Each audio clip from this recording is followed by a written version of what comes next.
This episode of the Managing Madrid podcast is brought to you by Hilton New York Times Square Hotel, where you should book your stay when you travel to New York for Real Madrid's preseason game versus Barcelona this summer. If you're ever in New York, you need to book your stay at New York Times Square Hotel, which soars above Times Square, offering panoramic views from their spacious rooms and restaurant. The hotel is within blocks of iconic New York sites such as the Empire State Building, Madison Square Garden, Bryant Park, and Grand Central Station. Many of Broadway's theaters are within a mile, and Rockefeller Center is a 15-minute walk from the door. Speaking of New York, Gabe Lesra and myself, Keon Sabani, will be doing a live podcast in New York. We'd love to meet you. I'm giving away some signed stuff from the Real Madrid players. That's going to be basically, we scheduled the two podcasts we're doing this summer in Chicago and New York around the preseason games. So if you want to see Sid and I July 29th in Chicago, or Gabe and I August 4th in New York, just click the links in the show notes. You can book your spot to those respective cities, and please do it ASAP. Also, a heads up for our members, Lucas and I are doing a mailbag on Wednesday. So if you have questions for Lucas and I, go to patreon.com/managingmadrid or submit them through Discord. And Lucas and I are going to go through and answer them for our members on Wednesday. And without further ado, we're going to jump into today's podcast. It is going to be focused around Güler, Bellingham, Turkey, England, Netherlands, and Switzerland in that order. So let's get to it. Nice article in the Managing Madrid blog. Wonderful lads that do a great job there. And worth reading about that man there. Karim Benzema needs to rest, and the numbers reveal why. Times ended up almost looking like a 6-3-1. Some very good writing about that on the Managing Madrid website. First-rate podcast as well. Of course, Fede Valverde was a huge part of the equation.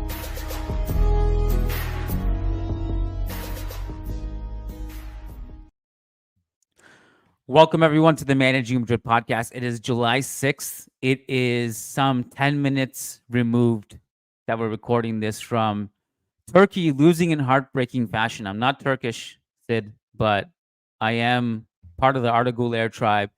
This is my biggest takeaway.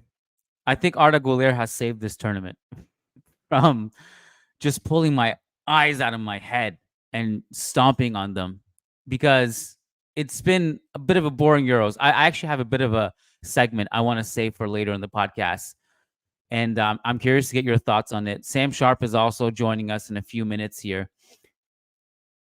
I think, Sid, will start with reverse chronological order and talk about Arda Güler and Turkey, which is the most exciting thing, I think, heading into this tournament.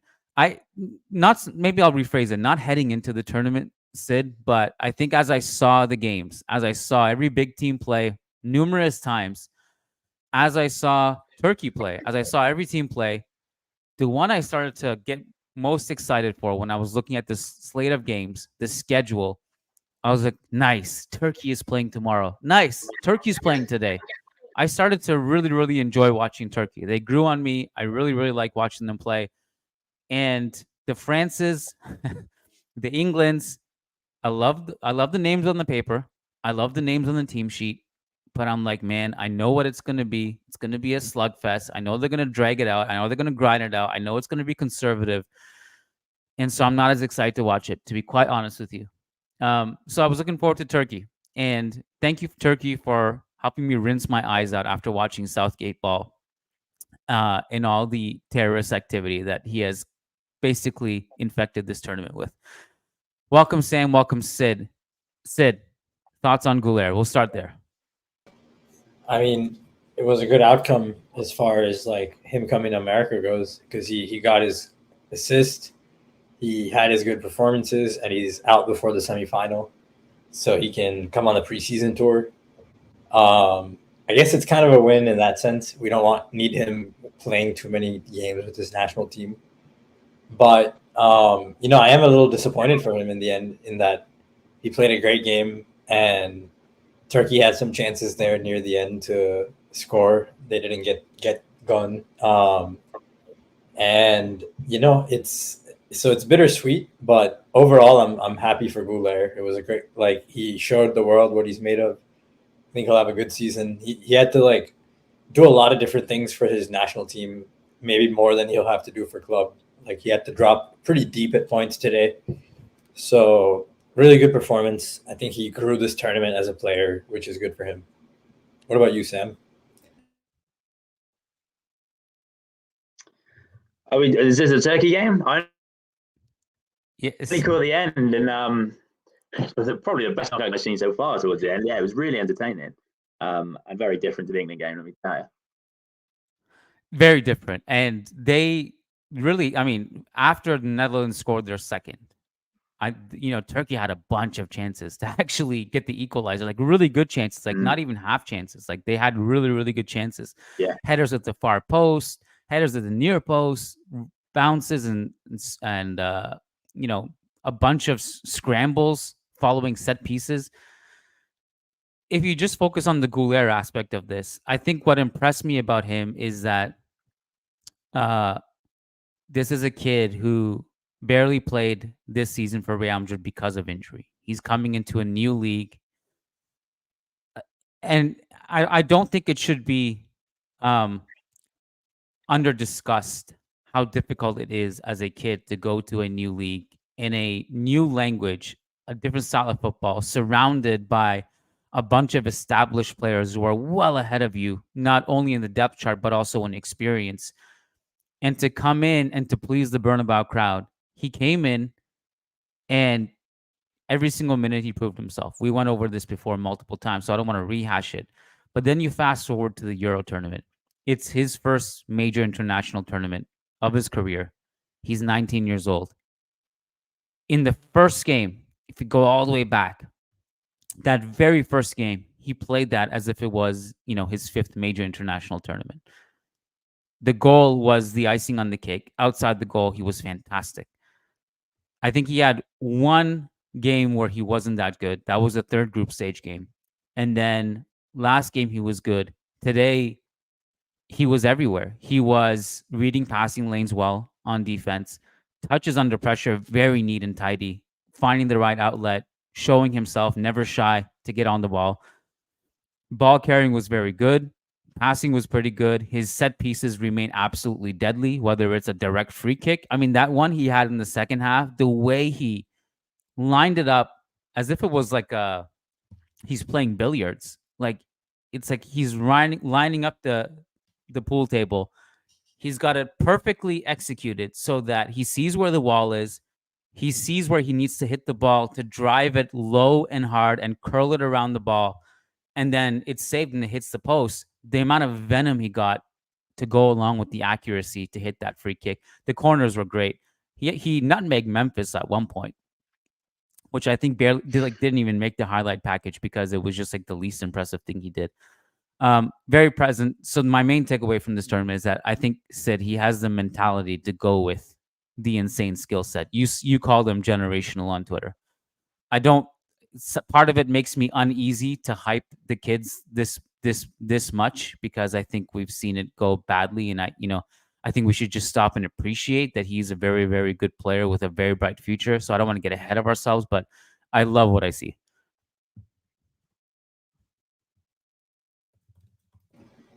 Yeah. I mean, I do love what we see too, but I think it's generational just because the ball striking, you can just see in how few, like, his number of chances created per cross is very effective. Yeah, it's just Turkey just kind of like, I guess the only problem today was really on a team level. Once they took the lead, they were good, but especially in the second half, they started retreating a lot before the goal. As soon as Whitehorse came on, the whole game changed. Netherlands had a target, and only once it was 2-1, they started fighting back. What do you think, Sam? Yeah, that's actually pretty bang on in terms of analysis there. Yeah, again, I only caught the end, so when all the action was happening, and the energy that Turkey found, obviously from flying behind, might have been what they needed. Because I would say the Netherlands are probably a stronger team than Turkey. I don't mean that's a controversial statement. As an England fan, I'm more worried about playing the Netherlands in the semi-final than I would be Turkey. But as you say, yeah, they looked a little bit disjointed perhaps, and then maybe that shock of oh, we're behind now, we've got not too long to go is what sparked them back into a little bit of life towards the end. Sam's bread and butter will be when we have to discuss Southgate Ball and Bellingham and everything else that happened in the first game. But I did want to ask you this, because obviously Güler missed the Castilla train. He comes in and he's a little bit older. He didn't get some minutes in Castilla the way Vinicius did in his first year, or even Rodrigo having a few cameos. Yeah. What's Kubo had some minutes in Castilla. What is the path for? What's the path? Our good friend Ryan O'Hanlon made a joke on Twitter when he replied to one of my tweets and said, very excited to see Arda Güler's loan spell at Real Sociedad in 2026. The left-footed right wing 10 hybrid, the Odegaard Kubo path. Yes. What's his path to the starting 11? Maybe we don't need to talk about it now, but I'm curious to get your thoughts on it. Yeah, I mean, at Real Madrid, he may well struggle in the future because, as you say, that 10 isn't necessarily always there. And at the moment, Bellingham effectively looks like he's slotted in, in that kind of, not necessarily free, but that offensive role for the next quite a few years. So it's not that Güler's going to come into some struggle or adversity, but there is a problem that he's going to have to solve. And his ability and his potential can do that. I mean, you say he's too old for Castilla. He's probably about prime time age, but there was just no real need. Maybe if Castilla in the second division, he could have got some minutes, but there was no real need because his ability and his standard was already, it Castilla already. But yeah, as you said, I prefer him as a 10 in the middle. I think that's where he's the most effective. I don't think he's going to break into the Real Madrid squad as a winger because a lot of players do have to kind of, change their style and try and play out wide and really get more versatile to be able to get that opportunity. The worrying thing is it could be a struggle. But he certainly has the ability to try and impress. And you never know if a new coach comes in, maybe they do utilize him in his main position. You never know in football. But at the moment, the way the game's going, you have to have a lot more about you than that, just one position. And we'll see with Güler. I hope he plays a little wide, just because I feel like between him and Endrick, they're hoping one of them can kind of fulfill that void on the wing, or maybe that's like, I know there's this other guy from Argentina we're going to get to, but we have such a left-sided bias right now. Even Jude prefers being on the left. Vinny's prefers the left. Rodrigo, like, he can play on the right, but he plays the middle of the left. Mbappe is going to prefer the left. So, yeah, I mean, if Güler can play a little bit off, I feel like he wouldn't play like a traditional winger. He'd play more like a right midfielder. Like a right attacking midfielder, and that's, I think, his best chance. Like, by being like Endrick. I don't know if Endrick will necessarily play through the middle more or on the right. So I think that's Güler's chance. We saw Brahim. I know he's kind of ambidextrous, but like the Brahim role, I feel like that's where, like, that's the 10 role, I guess. I think that's a perfect example. Go ahead, Sam. No, as I say, it's a perfect example because, again, as you say with Brahim, he is more ambidextrous. He can, he seamlessly kind of fit pretty much anywhere. But that's the point where Güler wants to get. But, I think he's got the potential to go higher. It's just about finding that, versatility. And at times, perhaps he looks, physically, he looks a little bit off the mark. But then he's got so much time. And again, another issue with Real Madrid, as you say, I can't pronounce the Argentinian's name, but they will just stockpile talent as well. So it's, you always have to be looking over your shoulder for others coming in. You always have to be, working to improve. Maybe a loan at Real Sociedad won't be too bad, Franco Mastantuono. There you go. And far from me being the best at pronouncing names, but I'm pretty sure that's it. Brahim can play, across the, I would say, like if you, let's say if you're going with a 4-2-3-1, Brahim can play any of those three positions in the middle, right wing, left wing. And I think it's, we spent so much time talking about how unique of a profile Joselu was, and he obviously was. I think Güler fits the I don't know, this versatile, unique profile wild card because he plays the right wing like no one else in the squad does, in that he's a left-footed player who can cut in and can drop really deep, play vertical passes, can help escape pressure from deep, but also play these amazing crosses into the box that are just so deadly and so hard to defend. The way he whips it in, I'm excited about it. So yeah, I don't know. This is Carlo Ancelotti's problem and headache to have. So good luck to him. And there's no one else better in the world, I think, who could figure it out than him. So it's exciting. I'm excited about it. Any other thoughts on Güler and the Turkey game, guys, before we move on to England? No. I think it's funny that Gakpo got the winner. Was it even him, or was it an own goal? I don't know. I think it counted as. I think it was him. It did look. It looked a little bit like an own goal, but yeah, no one's challenging it. So on Google, it's down as a own goal.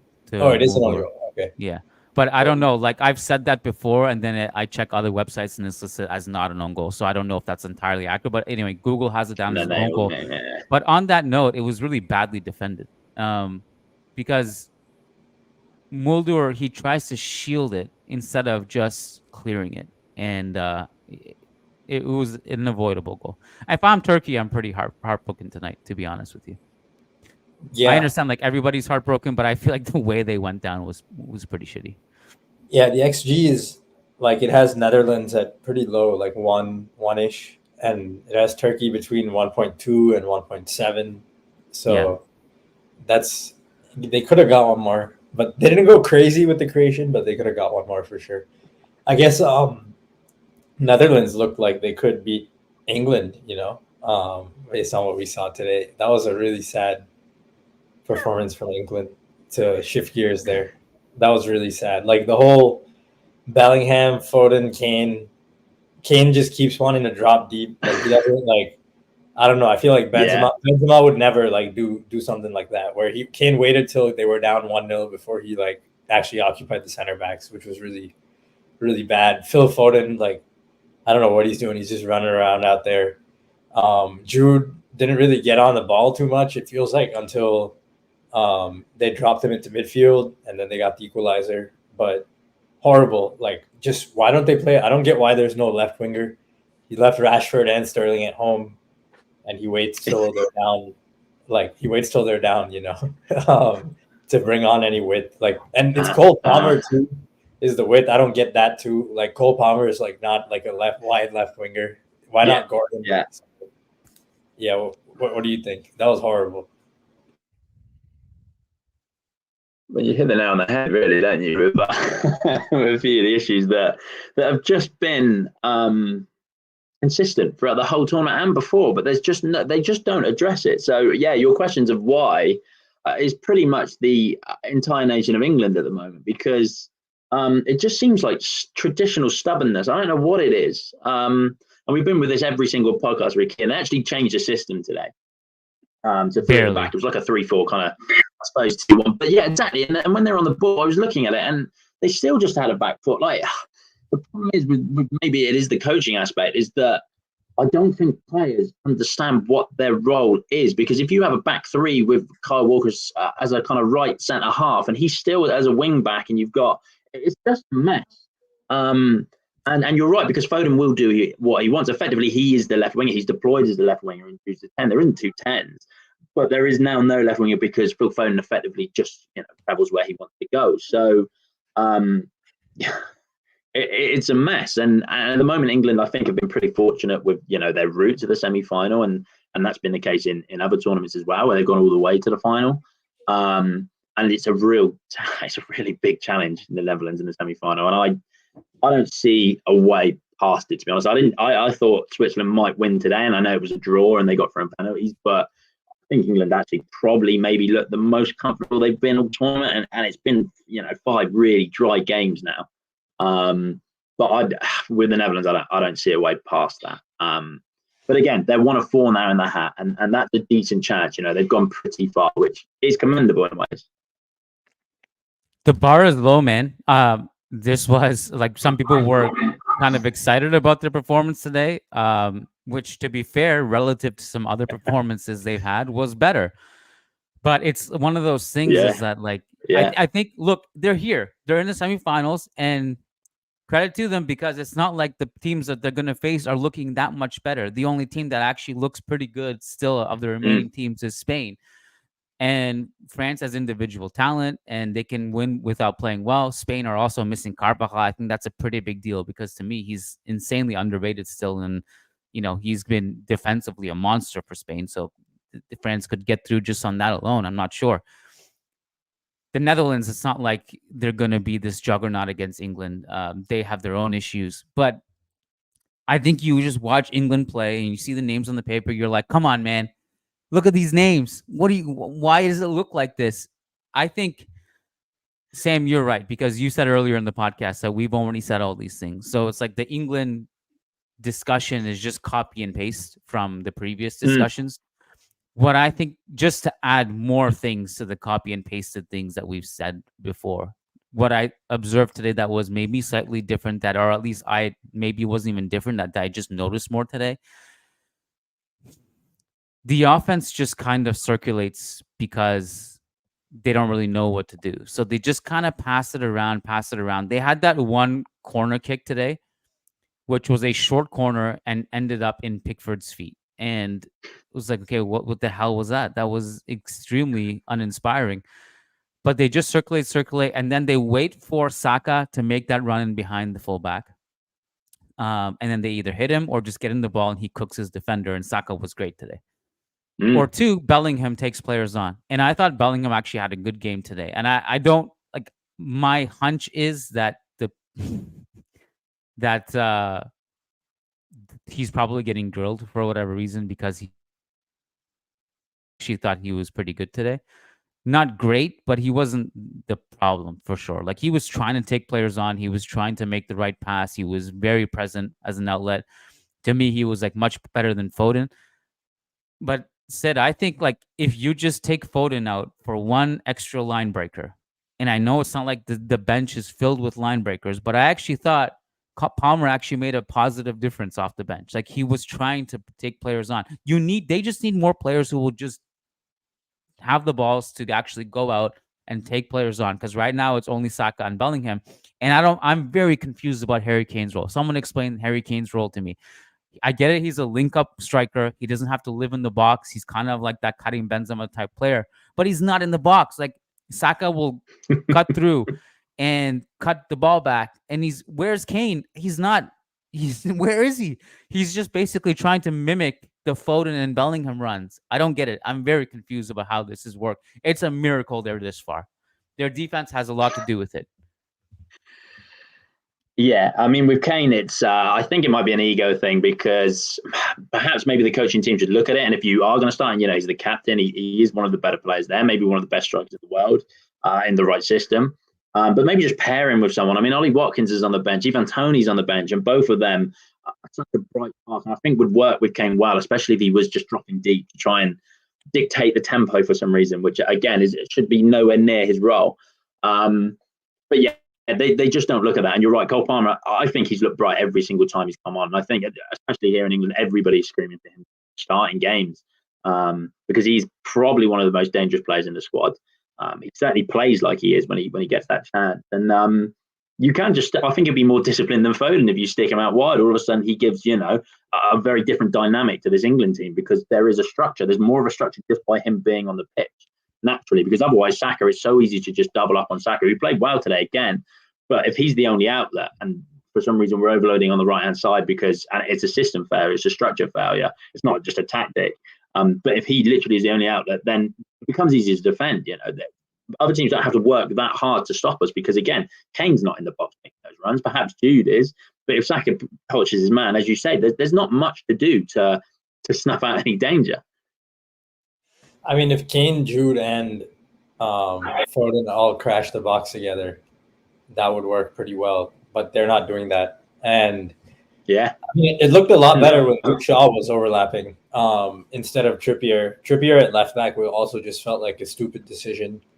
I feel like also, like the way they're playing, they might as well just play Trent. Like Kyle Walker is just so bad. Like just always giving up like space behind him and like sprinting back and trying to like make up for his like mental lapses. Yeah. And offensively, that's all he has left too is this pace. Like he gets the ball, he sprints into open space, and like that's all he does. He does like no inventiveness with his passing, body language, just plays it safe every time. And Sid, honestly, don't you think, like, unfortunately, that's the way Southgate, that's why Walker is there, is because of the safeness. And I think that's what Southgate wants. I mean, I think this team would look way different. Just the simple tweak of Trent Alexander-Arnold right back. And if Luke Shaw is back, stick him at left back. I think just their overloads there would make a huge difference to this offense. yeah, that would help. If Kane or Bellingham and Foden were in the box for Trent's crosses, it would be good. Yeah. But mainly, I'm trying to figure out. I think like it is an ego thing with a lot of these players, in that I feel like Southgate, once he picks the team, he kind of lets them do what they want offensively sometimes. And for Kane, that means like he has to drop deep and be like that special striker, like Kareem. And then for Foden, it means like he has to roam wherever he wants. And I wonder with Foden, is there an element, Sam, you might know well on this, like of him being the like Premier League player of the year, so he has to start, and like Bellingham went to Real Madrid, so and also Bellingham's not the kind of player that you can just keep taking off after 60 minutes. He's good for more than that, so you can't just like bring Foden on for Bellingham after an hour every game. You don't know if you're going to be able to do that, and so you think there's like some pressure because of Foden's stature?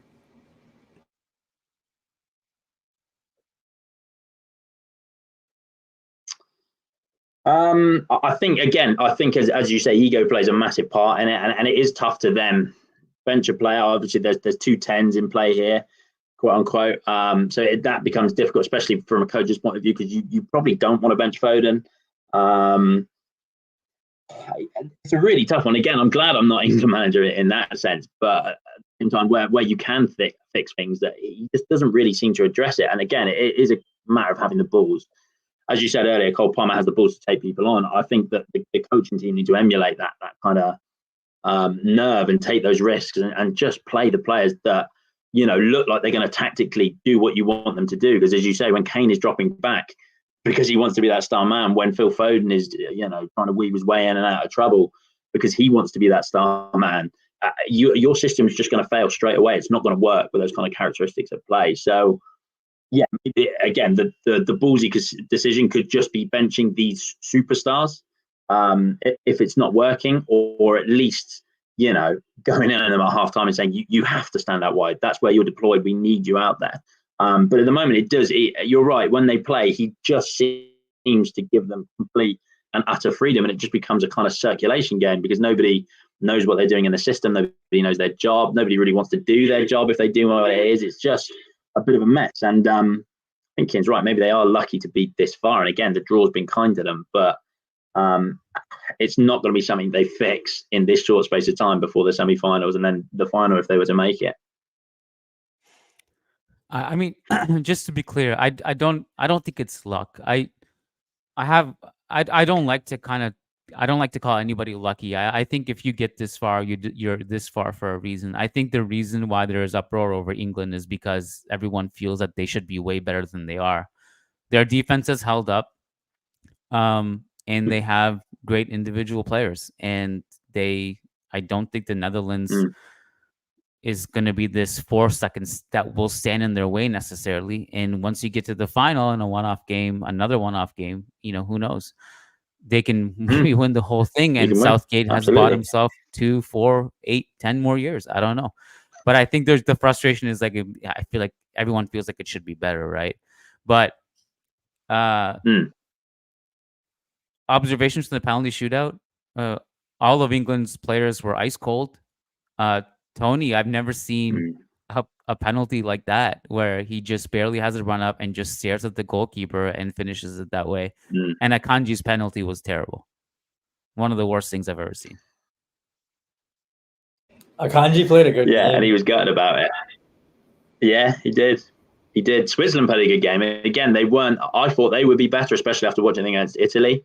And you always expect England to be, a little bit better just because of their personnel. But it was again not one of the most entertaining games of the tournament. And England, it's just been consistently a very low bar, as Kean said. And if they can go through 2 more low bars and lift the trophy, who does care at the end of the day?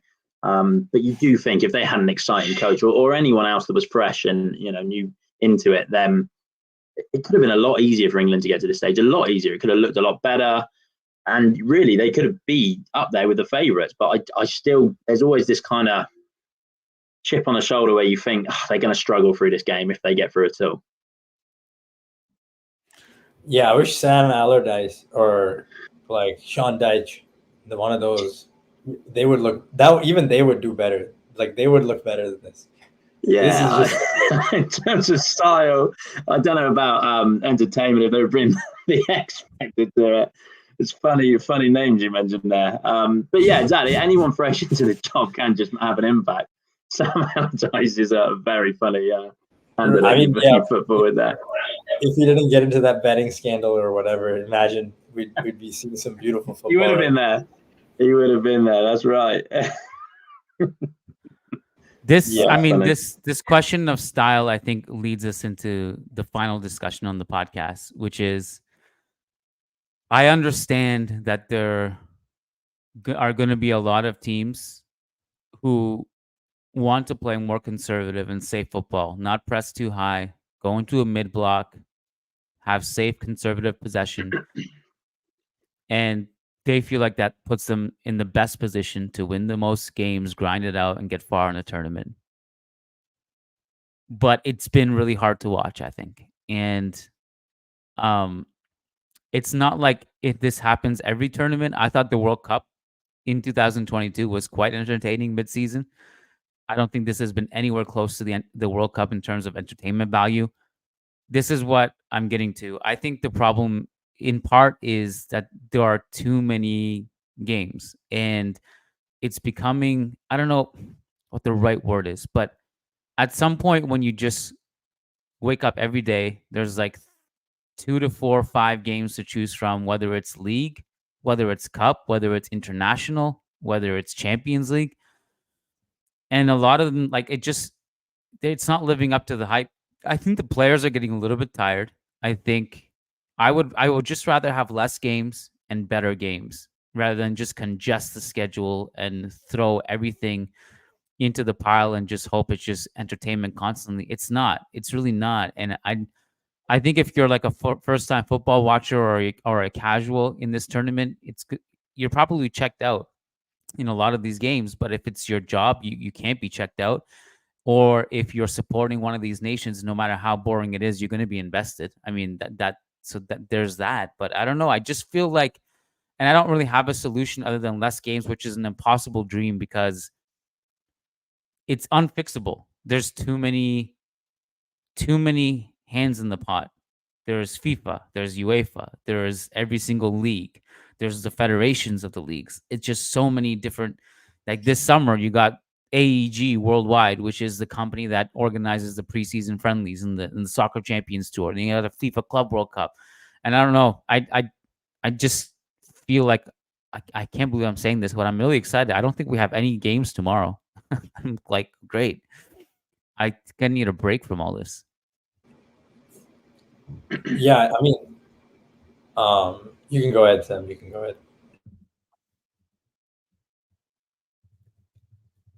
I wish my connection was better for this because I love this conversation. Yeah, you're right. And again, you look at this Euros, extended the amount of groups just to get that one extra game in there. And I didn't realize it was going to last the same amount of time. It feels like, the tournament's almost over next week.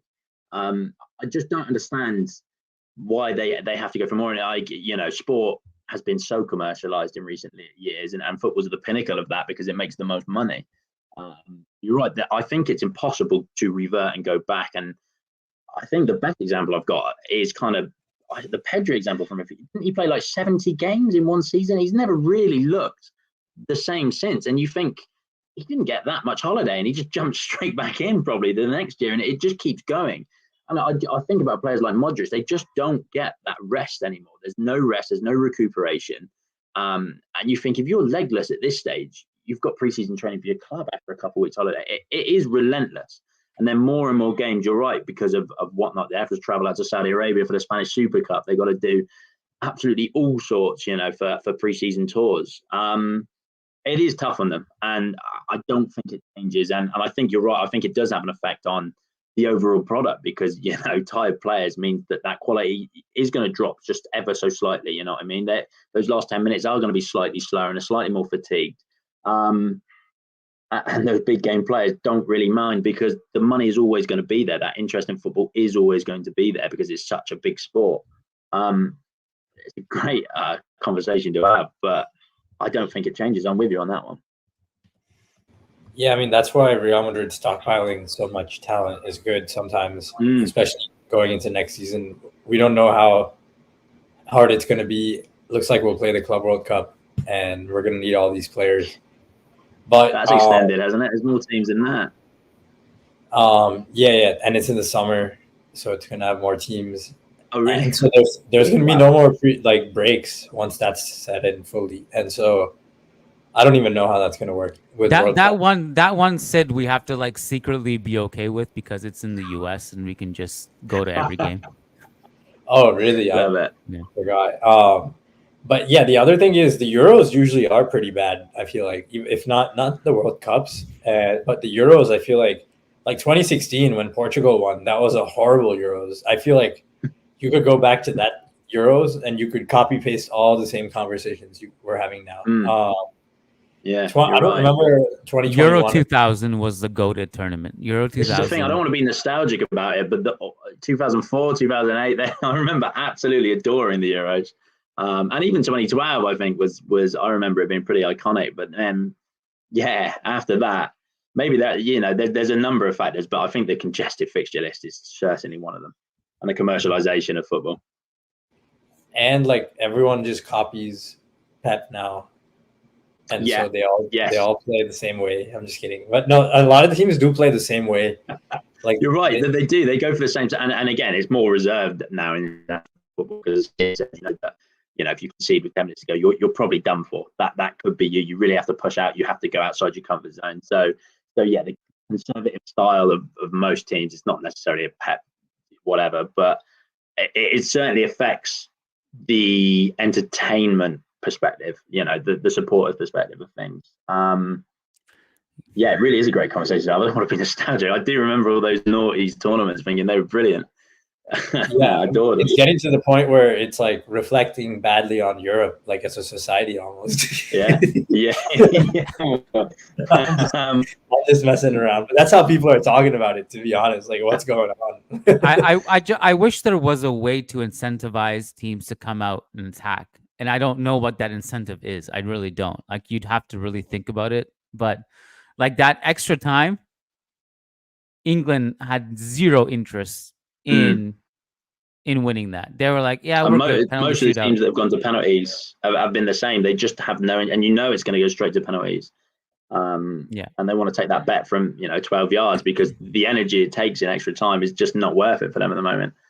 Yeah, they're exhausted. They're just dead. When England scored the equalizer, I thought they could keep going and get the winner, but they just looked exhausted after that. Sometimes in the first half, it looks like it's the second half of extra time at the moment because they're just always just non-stop. Yeah, you're right. It's tough. Copa America does that thing where they go straight to PKs and no extra time. I don't have a strong opinion about it either way. Is that just before the semifinal or before the final?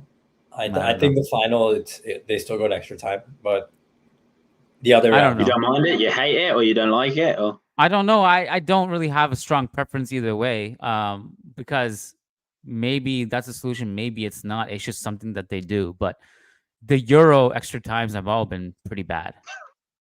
Awful. Yeah. Actually, I don't know if that's true. I mean, what was the one yesterday where the Portugal-France one was okay? There were some chances. Switzerland had some chances today against England in extra time, actually. So maybe, I don't know. But I don't know what the solution is other than somehow try to incentivize teams for coming out of their shell. I don't know. Maybe you give them a reward. Maybe I don't know what the reward. I honestly don't know. I haven't thought about this deeply. I really haven't.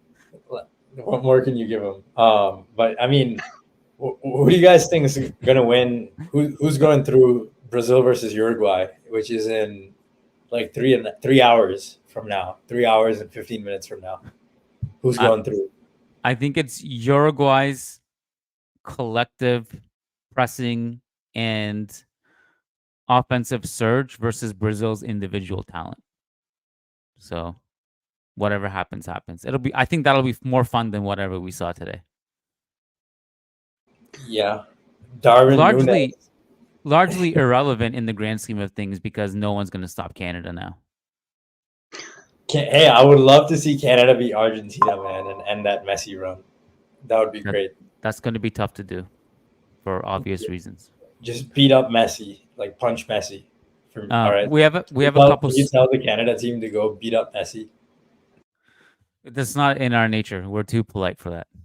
We win in a sportsmanlike way, Sid. They're going to take a couple super chats and then we have to wrap it up. So Ashik B on YouTube says England versus France will be a soul-sucking bore fest. It's the most interesting thing about that final will be measuring the heart rate of the penalty shootout after 0-0 or 1-1 for 120 minutes. Nishlish Patel says Euro 2016 wasn't this bad. Just Portugal was a copy paste of England this year, and they fucking won the whole thing. Also, Keon, see you in New York on August 4th. Beautiful. Look forward to see you in Nishlesh. And you guys make sure to come see us in New York on August 4th. Link is in the show notes. One more from Ashik B says Canada is winning the Copa. Done. What does that mean for Copa America if an outside team comes in and wins it? Is that a bad look? No. No? Okay. It's differentiation. I think it's good. I suppose you could argue it in terms of standard. Yeah, maybe. But I think it's a good thing. You can tell Sam doesn't watch Canada. He's sleeping on us. He thinks he's. I almost saw them live. I think I almost saw them in a qualifier for this tournament live, and it got cancelled.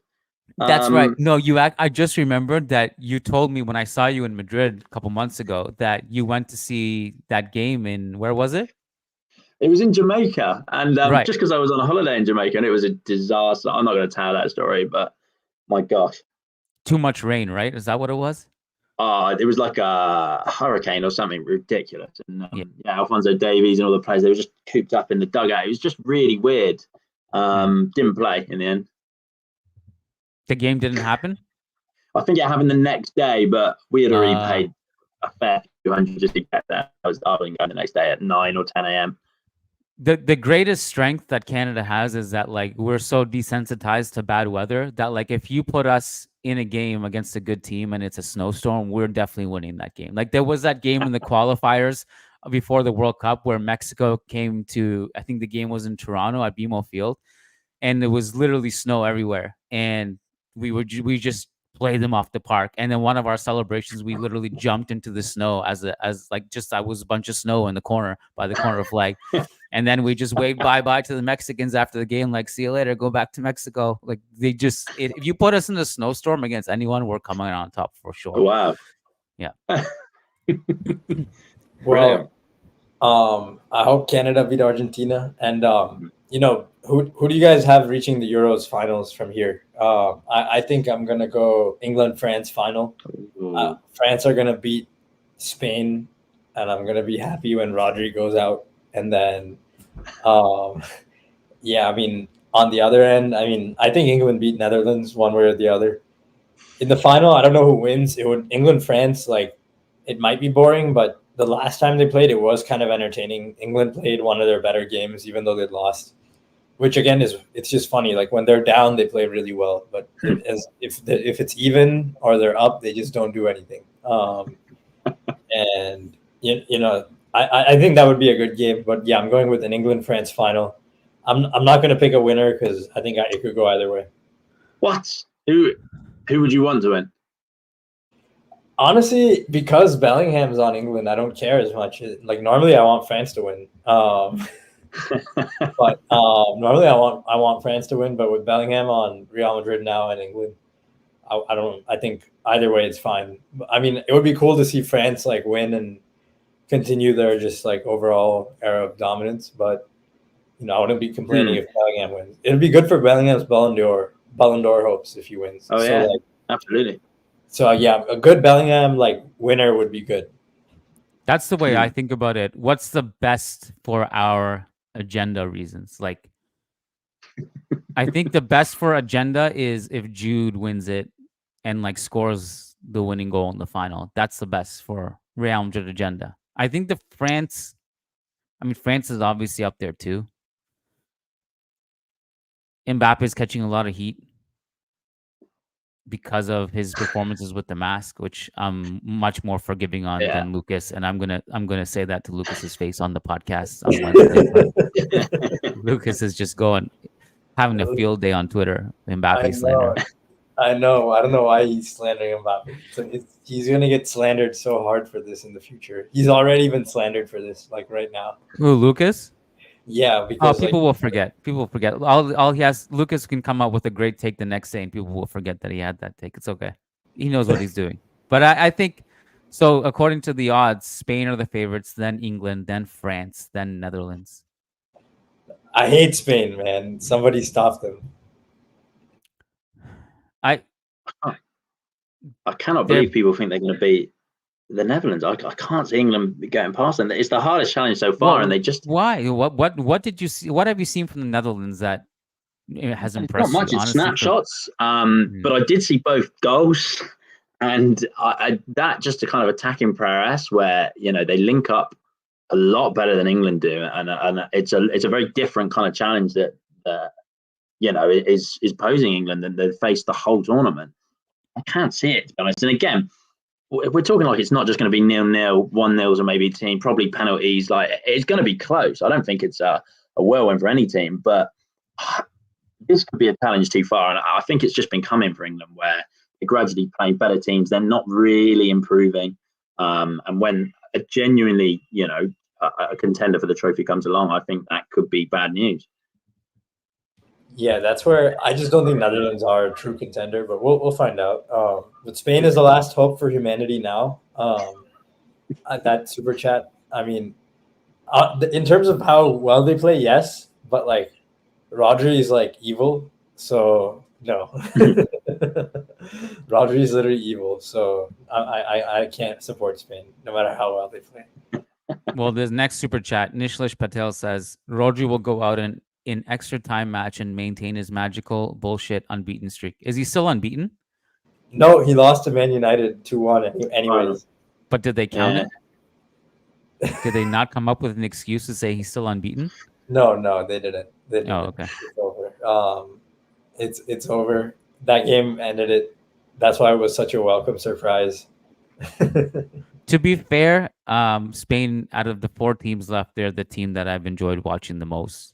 So I honestly like there is no, I don't know if there's any scenario where Real Madrid fans really truly lose unless you're a true Spain hater, which I'm not, but unless the Netherlands win, in which case, yeah, but I just don't see that happening. So I'm going to go on a limb. I'll say my prediction. I think England's going to win the Euros. It's going to be ugly. It's going to be controversial. And I think it's going to be very confusing for England fans who are uncertain like how to celebrate Southgate winning in the most ugliest way possible. But I think that I think that's on the cards. I think I'm going to go with England. So there you go, wow. Sam. Some hope for you. Yeah, well, thank you. Yeah. You know how many trophies they've won in their history? 2? No. 1? 3? 1? 1. Damn. What was it, a Euros? It was a World Cup, but that was it. Wow. That's crazy. So it would make them icons effectively, and it's a weird, because of the way they've been received this one, it would be weird. It would be conflicting, but they would be icons. I mean, look, the most realistic scenario is that they just they lose and then against the Netherlands. Actually, now that I think about it, because you just brought up so many memories, Sam, of like this team is just always gets pretty like decently far, and then something they just can't get over the hump. And in this case, I don't think it's a lack of talent. It's just confusion among the players about what they're supposed to be doing, and that's, I think, their biggest hindrance. But you never know. Okay, one last one, then we'll wrap it up. Ashik says Canada versus Venezuela was better than France and England.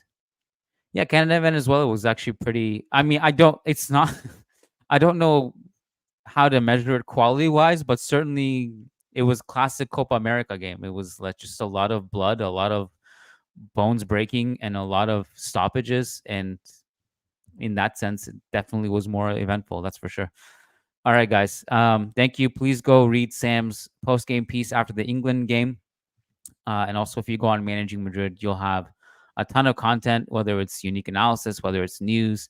Yash Thakur is writing an analysis on Arda Güler as we speak. It's not up yet, but it will be probably by the time you finish listening to this, whenever you listen to this. And like I said, Wednesday, and I don't know if we'll be back before Wednesday, but for sure Wednesday, Lucas and I are doing a mailbag for our members. That's only for members. Patreon.com/Managing Madrid. Or if you're on YouTube, hit join underneath this YouTube video, or simply hit the memberships tab on the channel. Same content. You don't need to sign up for both. Sid, thank you. And Sam, thank you very much. And peace out, guys. Thank you.